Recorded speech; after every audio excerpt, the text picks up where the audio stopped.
भाजपा की स्वराज संकल्प यात्रा राजगढ़ में है और वसुंधरा राजे यहां पर लोगों को संबोधित कर रही हैं। कोई कहता है कि टंकी के अंदर प्लास्टिक की पाइपलाइन लगी है। भाइयों बताओ मेरे को, कोई टंकी के अंदर प्लास्टिक की पाइपलाइन देता है? टंकी के अंदर प्लास्टिक की पाइपलाइन लगी है तो वो चू रहा है, इसलिए हम तक पानी नहीं पहुंच रहा है। किसी ने ये कहा कि अभी अभी नई टंकी बनी है, टूट गई। अब क्या कहें, किसको कहें कि 4.5 साल निकल गए, और 4.5 साल ही नहीं 53 वर्ष निकल गए, और उस 53 वर्ष के बाद आज भी हम लोगों को ये देखने को मिल रहा है। लक्ष्मणगढ़ क्षेत्र के अंदर मैं देख रही हूँ कि आप जाकर हरसाना को बड़ी मुश्किल से तो पानी मिला है, बड़ी मुश्किल से अब हरसाना को पानी मिला है। और ये जहां जहां मैं गई हूँ, कोई कहता है आधा बाल्टी पानी, कोई कहता है 1 बाल्टी पानी, और वो भी 2-2, 3-3 दिन बाद हमको मिलता है। ये सब लोगों की कहानी है, ये आपके अकेले की नहीं है। इसी तरीके से मैंने यहाँ पता बिजली की पूछने वाली हूँ मैं आप लोग सबसे। मुझे बताओ कि मैं जब यहाँ से गई, माताएं बहनें, 2008 के अंदर पहली दफा राजस्थान के इतिहास में एक घरेलू बिजली की लाइन आपके लिए अलग से मैंने करने का इंतजाम किया, और जाते टाइम में 18 घंटे 20 घंटे बिजली देके मैं गई, आप लोगों को देके मैं गई। परंतु आज की हालत है, देख लो, मैंने पता किया तो लोग कहते हैं मुश्किल से 8 घंटे घरेलू बिजली मिलती है, और अगर आती भी है तो भगवान भरोसे है, कभी आती है कभी नहीं आती है, जोरदार ट्रिपिंग चलता है। ये तो हमारी उस बिजली का हाल। और हमारे किसानों की बिजली, जो मैंने कांग्रेस के घोषणा पत्र में पढ़ा, 8 घंटे पर्याप्त और आसानी से बिजली मिलेगी, मिल रही है? सही बताओ जी, पीछे वाले बताओ, मिल रही है क्या? मेरे पास तो ये है कि कुछ गांव में तो बड़ी मुश्किल से 3 फेज की बिजली 4 घंटे मुश्किल से अगर आती है तो आती है, और वो भी जोरदार ट्रिपिंग के साथ। मैं जब आती आपके बीच में तो मेरे सरकार के टाइम में आपका जो ट्रांसफार्मर अगर बिगड़ जाता था तो 72 घंटे के अंदर अगर वो नहीं आता था तो दंडित होता था। आज 72 दिन में नहीं आएगा, 72 दिन में नहीं आएगा, और आएगा जब 10,000 रुपए की रिश्वत आप दोगे तब तो मानेगा कोई, और आके आप लोगों को घर पे वो दे के जाएगा। नहीं तो बिना रिश्वत के कोई काम आजकल होता ही नहीं, होता ही नहीं है। ये एक नई बात है कि वीसीआर चालू हो गया है। एक वीसीआर माने गांव-गांव में जाके लोगों को परेशान करना, और अगर उसका बिल 2,000 का है तो उसको 20,000 का बिल दिखाना, अगर 20,000 का बिल है तो उसको 2 लाख का बनाना, कहीं 4 लाख, कहीं 2 लाख, कहीं 20,000, कहीं 50,000। मैंने सबको कह दिया है कि इसकी इंक्वायरी होगी, और अगर जब हमारी सरकार आएगी, किसी ने अन्याय किया है तो उनको दंडित किया जाएगा, और जो पैसा आप लोगों से लिया गया वो पैसा उनको वापस करने का काम हम सब कुछ छोड़ेंगे। ऐसे नहीं होता जी। कहीं ना कहीं अगर जनता से नहीं डरोगे तो किससे डरोगे? आज तो मैं देख रही हूँ कि किसी का डर नहीं है, जो मनमानी करो। अरे भरतपुर यहाँ से लगा हुआ क्षेत्र है आपका, भरतपुर के अंदर भरतपुर के कलेक्टर ने 2 दिन पहले उठा के अच्छी तरह से झापड़ मार दिया किसी भी व्यवसायी को। क्यों? बस ऐसा कोई काम करता है कि कोई भी कलेक्टर आके किसी को भी थप्पड़ मार जाए, या कोई भी आपका तहसीलदार आके किसी को थप्पड़ मार जाए? ये क्या होता है? कलेक्टर जो होता है, ये समझ में आती है लोगों को कि ये संजीदा आदमी है, और ये बैठेगा और न्याय करेगा। ये नहीं कि जैसे 2 कौड़ी के बीच पे सड़क पे आके एक दूसरे को हाथापाई करके 2 थप्पड़ मार के चल दें, ऐसा काम नहीं करता कोई। मैं ये पूछना चाहती हूँ कि आज ये लोग इस तरीके का बिहेवियर करते हैं तो आगे चल के क्या होगा? किसको चिंता है जनता की? मैं अभी यहाँ देख रही तो आप लोगों के यहाँ राजगढ़ के अंदर 50 तो बेडेड अस्पताल है, बढ़िया सा अस्पताल है, जिसके अंदर 16 डॉक्टर होने चाहिए, परंतु हैं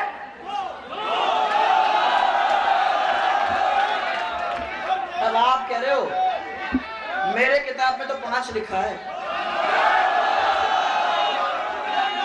आपके 16 डॉक्टर के स्थान पे और आपके 2 डॉक्टर लगे हैं। मेरे को बताओ भाइयों कि आप लोगों को मुफ्त दवाई और मुफ्त जांच हो रही है?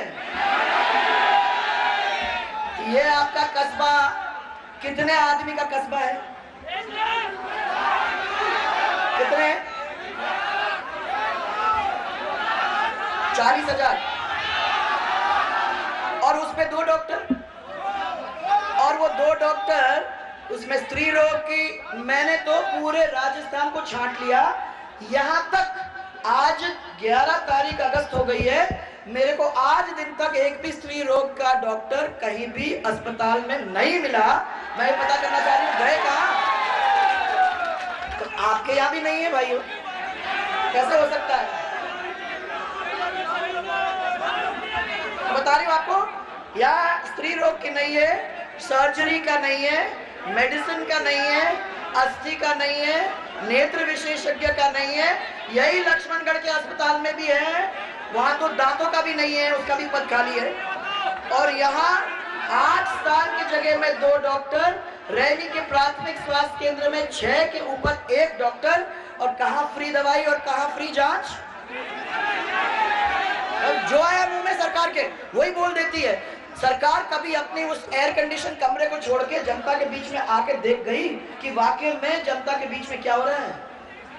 मैं यह पूछना चाहती हूँ आप लोगों को, किसी को अभी तक 1 रुपए किलो के हिसाब से गेहूं मिला? मिल जाएगा भाइयों, मिल जाएगा, मिल जाएगा, रुक जाओ। अब आप लोग सुनो, 1 मिनट सुन लो। आपको नहीं मिला ना किसी को? अभी तक तो नहीं मिला। खैर थल में परसों के दिन अब ये चला, हम लोगों ने हल्ला मचा दिया है कि आपने तो उधर जयपुर में कह दिया कि 1 रुपए किलो के हिसाब से गरीब को आप दोगे। तो इतना करने के बाद उनको फिर भी 4 महीने लगे। अब बड़ी मुश्किल से उनका पहला ट्रक केरतल आया कल, और जब उसको अनलोड किया तो बदबूदार गेहूं जिसको जानवर नहीं खाए, ऐसे आदमियों के लिए अनलोड करने का काम वो कर रहे थे। मैं ये कह रही हूँ कि सुप्रीम कोर्ट ने कह दिया था, सुप्रीम कोर्ट ने ये कह दिया था सरकार को कि आपके गोदामों के अंदर ये गेहूं भरा पड़ा है, ये सड़ जाएगा, इससे अच्छा तो ये है गरीबों को बांट दो, तो किसी गरीब के घर के अंदर तो ये इस्तेमाल हो जाएगा। नहीं भाइयों, ये तो हम नहीं कर सकते। हम तो इसको बचा के रखेंगे जब तक ये सड़ नहीं जाता है, और जब सड़ जाएगा तब हम बांटेंगे जनता के बीच में। और आज खेतल का ट्रक कल आया, बदबूदार गंदा कहीं का वो गेहूं आपको लाके राख डालने की कोशिश की, उसको जानवर नहीं मुंह मारेगा, ऐसे को आप लोगों के बीच में बांटने का काम वो करना चाहते हैं। देखा क्या लोग हैं ये, क्या लोग हैं। और मैं किसान भाई, आप लोग यहाँ बैठे हुए हो, मैं ये पूछना चाहती हूँ आप लोगों से, आपको किसी भी व्यक्ति को ये पाले का और ओले का मुआवजा मिला? अच्छी सही बात बता दो भैया कहीं। हाँ? मैं नहीं दुखी होंगी अगर आप कह दो कि हाँ मिल गया। मिला कि नहीं मिला? मेरे को तो वहां जयपुर के अंदर हेडलाइन बन रहे हैं, अखबार के हेडलाइन बन रहे हैं कि किसानों को मुआवजा देने का काम इस सरकार ने किया। और कैसे किया? उनने बिजली के 2 किस्त को कम करने का काम घोषणा कर दी। उसके साथ साथ जितना पैसा देने की जरूरत थी उस पैसा का पैकेज बना के किसानों को दे दिया। अरे मैं ये कहना चाहती हूँ कि हमारे पास पैसे नहीं थे उसके टाइम भी, जब हमारे यहाँ प्राकृतिक प्रकोप हुआ तो हम लोगों ने चला के पैकेज बना के दिया। हमने किसी के सामने हाथ नहीं जोड़े या किसी के सामने नहीं गिड़गिड़ाए। ये हमारी स्टेट है, हमारा प्रदेश है, हमारी इज्जत है, हमारा स्वाभिमान, ये हमारी जनता है, और ये जनता का पैसा और ये जनता का प्रदेश है, और इसीलिए सब तो आपका है। हम आपके पास नहीं देंगे तो किसको देंगे जी? कहाँ लेके जाएंगे? क्या अपने खजाने में भर के रखेंगे?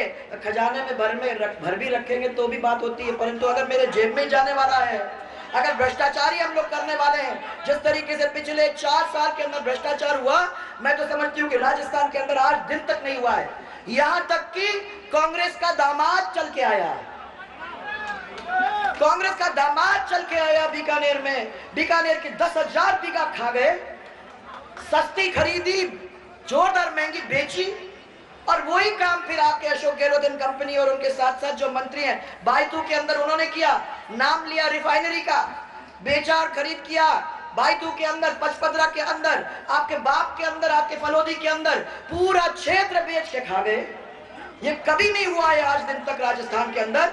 और जब कोई कहता है तो पहले उंगली मेरी तरफ करके कहते हैं अरे वो देखो 22,000 करोड़ खा गए, ताकि आप मेरी तरफ देखो और वो अपना खंगालते रहें आराम से। कितने दिन से चल रहा है ये मामला? 4.5 साल के अंदर पूरे राजस्थान का खजाना खाली करके रख दिया है। ये किया है कांग्रेस ने 53 साल के अंदर। आपने मेरे को दी थी सरकार तो उसको कहते थे बीमारू प्रदेश, बीमारू प्रदेश दिया था आपने हम लोगों के हालत। हमने बीमारू प्रदेश को निकाल के अपने पैर पे खड़ा किया। पहली दफा आपका महानरेगा का काम हुआ, 26 लाख लोगों को नौकरियां दी, और पूरे देश के अंदर महानरेगा में नंबर 1 का अगर कोई था तो वो था राजस्थान। और कभी भी किसी को कमी नहीं पड़ी, कभी भी आपको तनख्वाह लेट नहीं दी। आज तनख्वाह भी लेट मिलती है, मिलती भी नहीं है। और मैं समझती हूँ कि 1 लाख से कम लोगों को नौकरियां मिल रही हैं।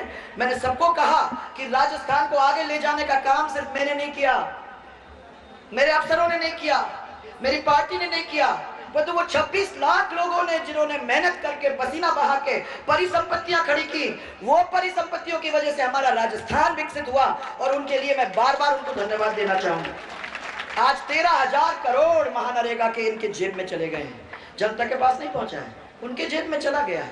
ये तो आप लोग सबको अच्छी तरह से मालूम है।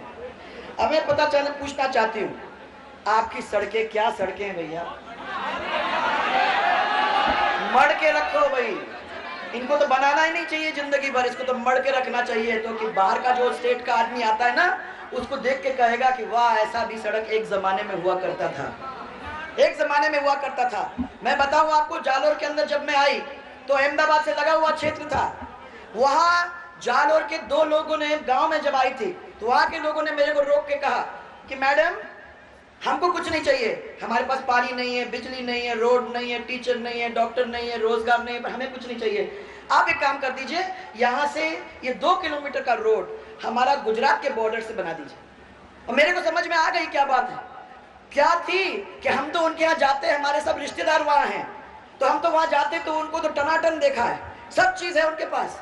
अब वो बॉर्डर में से निकल के आते हैं तो सीधे जाते हैं राजस्थान के गड्ढे में, तो हमारी नाक कट जाती है। उन्होंने कहा हमें कुछ मत देना, बस इतना ही कर देना, ताकि जब हमारे रिश्तेदार वहाँ से यहाँ आ जाते हैं तो हमारी नाक नहीं कटेगी। ये हमारे राजस्थान की स्थिति बना के रखती है, ये हमारे राजस्थान की स्थिति बना के रखती है। और माताएं बहनें, आज महंगाई कहाँ तक पहुँच गया है, मैं आप लोगों की देख रही थी, क्या जोरदार महंगाई है। मेरे टाइम में गैस का सिलेंडर आपको 260 रुपए में मिलता था, तो जितना चाहिए मिलता था। आज 9 से अगर अधिक लेते हो तो 750 तो वैसे ही दाम है, परंतु बाजार में जाओगे तो 1200 से नीचे तो आना नहीं है। तो इसलिए अगर 9 के ऊपर आप लोग जाने वाले हो तो 9 के ऊपर तो फिर यही समझ लो कि 1200 रुपए प्रति सिलेंडर आप लोगों को देना पड़ेगा। ये तो महंगाई वहां हो गई। डीजल कहाँ, हमारे यहाँ 22 रुपए था, आज 55 रुपए है, और हर महीने 50 पैसे धीरे धीरे कांग्रेस बढ़ा रही है। ये सोचती है कि आपके दिमाग में किसी के नहीं आ रहा है, और जब आप 50 पैसे हम बढ़ाएंगे तो आपके ध्यान में भी नहीं आएगा कि 50 पैसे बढ़ गए। पेट्रोल क्या था 33 रुपए हमारे समय में, अब है 74 रुपए। और मेरा कहना है कि जब तक 100 रुपए तक नहीं पहुंचे तब तक तो आप उसको चला लो, कोई चिंता ही नहीं है किसी को। अभी तो खाली 74 रुपए है, चलो बढ़ते रहा, बढ़ते जाए, मजा आएगा। और चीनी 17 रुपए किलो तो मेरे टाइम में था, आज 45 रुपए किलो है। परंतु यहाँ तो सब माल वाले लोग हैं, कोई चिंता ही नहीं है, 45 रुपए किलो के हिसाब से ले लेना, कोई नहीं। मैं भीलवाड़ा से जब निकल रही थी तो मेरे एक व्यक्ति को मैंने रास्ते पे जाते देखा, एक छोटा सा वो लेके चल रहा था, जिसके अंदर खाना लेके चलते हुए एक डिब्बे वाला होता है ना, तो वो लेके चल रहा था। मैंने, सब लोग बस में हम लोग रोक के चाय पी रहे थे, तो मैंने कहा कि भाई एक दफा इससे पूछा जाए कि इसके डब्बे में है क्या। तो मेरे साथ जो थे उन्होंने कहा ये राम, ऐसा तो नहीं करना चाहिए, बुरा मान जाएगा। मैंने कहा बुरा नहीं मानेगा, अपने को ये तो मालूम पड़ेगा कि ये लोग खाते क्या हैं, दोपहर को क्या खाते हैं। गरीब है, लेबरर है, महानरेगा में काम करने जा रहा है, तो इसे पूछा जाए। तो हमने बुला के उससे कहा कि भैया आओ तो सही, बताओ तो सही, तुम्हें तुम्हारे इस डिब्बे में है क्या।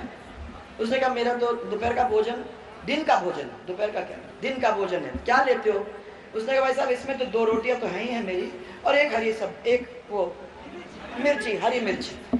तो मैंने कहा बस इतनी मेहनत करते हो तो 2 रोटी और 1 हरी मिर्ची से काम चल जाएगा, अचार वचार नहीं रखा। मैंने कहा हमारे कहाँ नसीब में अचार है, हम कहाँ से अचार करें। मैंने कहा ठीक है ये अचार नहीं तो हरी धनिया की चटनी पीस के रख लेते थोड़ा सा। मैंने कहा आपको मालूम नहीं है कि हरा धनिया तो आजकल बाजार के अंदर 150 रुपए किलो का हिसाब है, मैं कहाँ से ला पाऊंगा ये। तो मैंने कहा कि ठीक है यार, तुमने वो अचार नहीं, चटनी नहीं, प्याज ही रख लेते, सब गरीब आदमी नॉर्मली अपने प्याज एक रख लेते हैं। तो उन्होंने कहा साहब आप तो सोच रहे होगे वो 45 रुपए वाला प्याज अब तो 60 रुपए वाला प्याज हो गया है, हम तो प्याज में ही मारे जाएंगे, हमें तो नहीं कहना, हम ये 2 सूखी रोटी और 1 मिर्ची से अपना काम निकाल लेंगे। सोचो राजस्थान की क्या स्थिति हो रही। और देश के अंदर हमारा प्लानिंग कमीशन बोलता है कि 60 साल के बाद, ये नहीं कहता कि हमारा देश विकसित होकर आगे बढ़ गया है, ये कहता है कि 70% लोग बीपीएल के अब नीचे आ गए। किस शर्म की बात है। और मैं ये पूछना चाहती हूँ, इतने सारे लोग खड़े हुए हैं, जो बीपीएल के होने चाहिए वो तो बीपीएल में नहीं है, और जो वाकई में नहीं होने चाहिए वो तो बीपीएल में है। ब्रेक के बाद आपका बहुत स्वागत है। भाजपा की स्वराज संकल्प यात्रा बांदीकुई में है। राजे यहां पर लोगों को संबोधित कर रहे हैं, सीधा रुख करेंगे।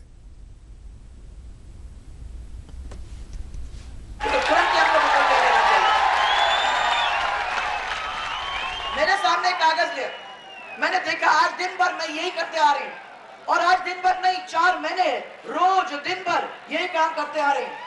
मैंने देखा यहाँ कि भारतीय जनता पार्टी के टाइम में हमने पानी का इंतजाम तो जरूर किया था, 70 किलोमीटर लंबी पाइपलाइन भी बिछाई थी, परंतु बांदीकुई शहर के अंदर आज भी पेयजल का संकट है क्या? शहर में 3 दिन में एक बार पानी का सप्लाई होता है। ये सही है। कुछ वार्डों में तो ऐसी स्थिति हो गई है कि सप्ताह में एक बार ही पानी आता है।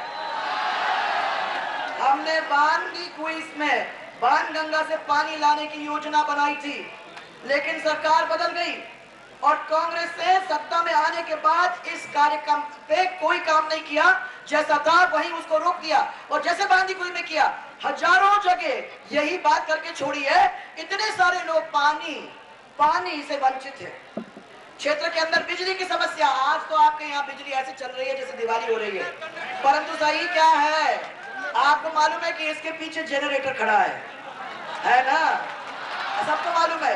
मैं माता बहनों से और आप लोग सबसे पूछना चाहती हूँ कि राजस्थान के इतिहास में पहली दफा घरेलू बिजली की अलग लाइन हमने करके और आप लोगों के घरों के अंदर देने का सबसे पहले काम किया। और मैंने ये कोशिश की जाने से पहले आप लोगों को 18 से 20 घंटे बिजली देने का काम किया। मैं ये सोच रही थी कि अगर 6 महीने और मिल जाते तो 24 घंटे बिजली आप लोगों को घरों के अंदर देती। इस सरकार ने आज ये स्थिति करके रख दी है कि जो ये बिजली आप लोगों तक आनी चाहिए थी, वो शहर के अंदर बार बार ट्रिपिंग की वजह से 2-2 घंटे में बिजली गुल हो जाने की वजह से आज मुश्किल से 8 घंटे आप लोगों को मिलता है, और वो भी ट्रिपिंग के साथ। मैं माता बहनें और आप सबको ये कहना चाहती हूँ कि सरकार हमारी आएगी तो सबसे पहले 24 घंटे घरेलू बिजली आप लोगों को घरों के अंदर देने का काम करेंगे। मुश्किल काम नहीं है भाइयों, ये खाली इच्छा शक्ति की कमी है।